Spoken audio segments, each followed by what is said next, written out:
Hello, my lovely internet friends and fellow Slytherins.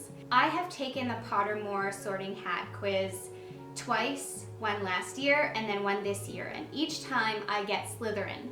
And to me, and to I'm sure people who actually know me in real life, they would be surprised, and I was very surprised because I always thought that I would be Hufflepuff.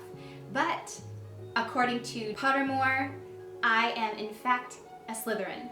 So to prove that and to see maybe it's a fluke, maybe twice it was a fluke, I will take the Pottermore sorting hat quiz again. I've made a new account. If you guys have not taken the sorting hat quiz, you guys can pause this video and take this quiz along with me, and we'll see what you guys get to. You guys can comment on what house you belong in. And when you guys take this quiz with me, the questions might be a little bit different because I know that they jumble them up a bit.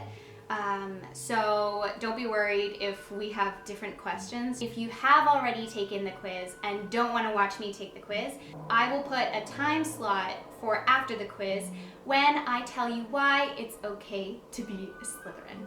There's so much noise in the background right now. Ugh. All right, let's see what house I get this time, if it's Slytherin or not. Forest or river? River.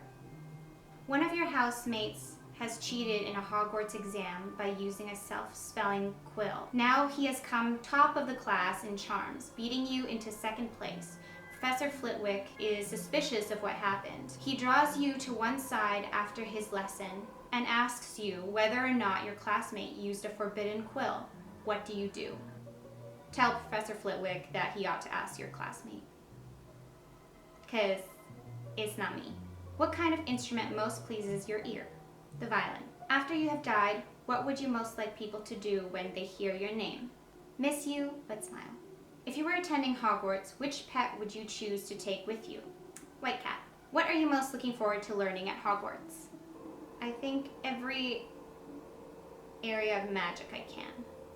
Which of the following do you find most difficult to deal with?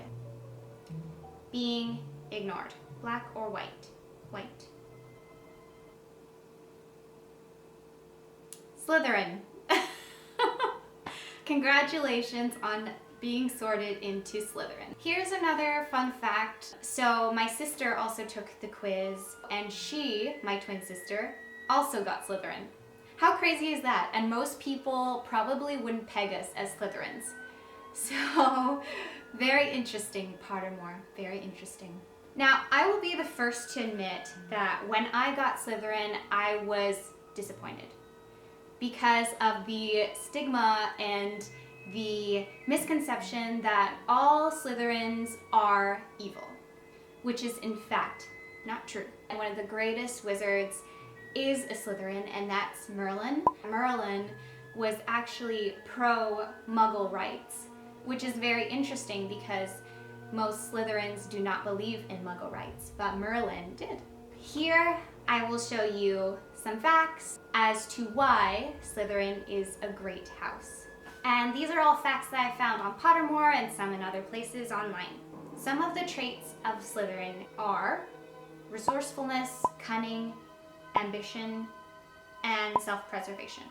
Our animal is a serpent, which is pretty cool, and our element is water. So for me, if I were to choose an element, it would probably be water. So, makes sense. Now, Slytherins are mostly pure blood, but I actually think I would probably not be pure blood. Mainly because I am biracial, I think those things, but I think that I would be half-blooded, like Snape. Slytherins can be brave too. Now, Slytherins aren't necessarily the most generous, the most chivalrous, but they can be just as brave as the wonderful Gryffindor. And one of the examples that they use here is Severus Snape, who I find is an amazing character. A man who played a very long game, bravely suppressing his own feelings and working for both Dumbledore and Voldemort. A truly unique feat. The Sorting Hat frequently sings of Slytherin's desire to succeed. So it's no surprise that a family like the Malfoys are incredibly wealthy, probably as a result of their ambition. Before Harry enrolled at Hogwarts, Slytherins had a 6-year streak of House Cup victories. Slytherin teaches us that people are complex. I mean, even for myself, people will look at me and see whatever they see. I am more than that. I am a complex person. One of the prime examples of a Slytherin who is complex is Draco Malfoy.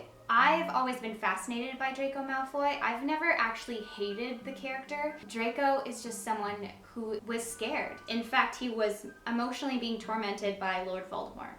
And not all Slytherins are corruptible. Of course, there are many who have been very easily corrupted, but not all of them have. And 3 examples that they put on here is Draco Malfoy, Snape, and Slughorn.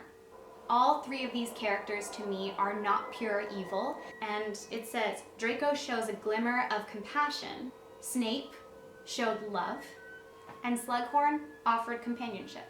Fun fact, Albus Severus Potter, which is Harry Potter's second son, was sorted into Slytherin.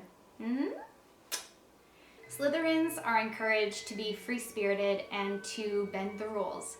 Now, bending the rules for me growing up, I never did. I was always I never wanted to get into trouble, but I am a free spirit and I believe what I believe, which I am totally for. So those are some facts to why Slytherin is not such a bad house to be in. I have now converted into being pro-Slytherin, and I hope you guys enjoyed this video. Let me know if you guys have any other suggestions of videos you'd like me to make. And if you guys enjoyed watching this and learning a little bit more about the House of Slytherin, then give me a big thumbs up. Don't forget to leave me a comment below and let me know which house you were sorted in on Pottermore. And don't forget to share my channel and share this video with all your friends. I would greatly, greatly appreciate it. That is it for me for today. I will see you guys in my next video. Much love.